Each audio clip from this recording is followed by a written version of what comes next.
ये कहानी सुनाई है संजीव ने, जो उस रात के बाद बचने वाला अकेला शख्स है। उसकी आंखों में अब भी उस रात का खौफ साफ झलकता है। वो कांपते हुए बताता है, मैंने कभी नहीं सोचा था कि हमारी मस्ती हमें ऐसी जगह ले जाएगी जहां से कोई वापस नहीं आना चाहता। उस रात हम 3 दोस्त, मैं, अजय और रोहित, गांव की हवेली में गए थे। गांव वालों की कहानियों पर हमने हंसी उड़ाई थी। हमें लगा कि ये सब सिर्फ डराने की बातें हैं, पर वो रात वो कुछ और ही थी। जैसे ही हमने हवेली का दरवाजा खोला, एक अजीब सी ठंडक ने हमें घेर लिया। हवेली के अंदर कुछ था जिसे शब्दों में बयां करना मुश्किल है। जैसे ही हम अंदर गए, अजय ने कहा कि उसे ऐसा लग रहा है जैसे कोई उसके पीछे चल रहा हो।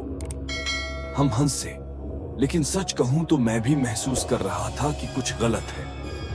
दीवारों पर अजीब चित्र बने थे, जैसे कोई हमें देख रहा हो।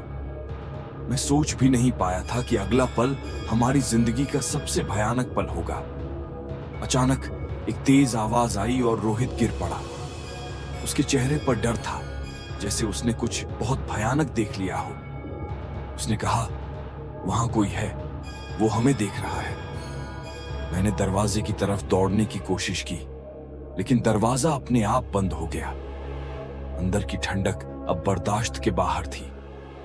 मेरी सांसें रुक रही थीं और मेरे हाथ पैर कांपने लगे। अजय और रोहित को बचाने के लिए मैंने चिल्लाया, लेकिन उन्हें जैसे किसी अदृश्य ताकत ने जकड़ लिया था।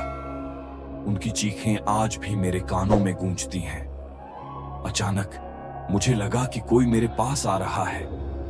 एक परछाई ने मुझे घेर लिया। मैंने अपनी पूरी ताकत लगाकर दरवाजा खोला और किसी तरह बाहर भाग निकला। जब पीछे मुड़कर देखा तो हवेली के दरवाजे फिर से बंद हो चुके थे। मेरे दोस्त वहीं रह गए और मैं किसी तरह बच गया। उस रात के बाद मैं कभी अपनी जिंदगी में पहले जैसा नहीं रह पाया।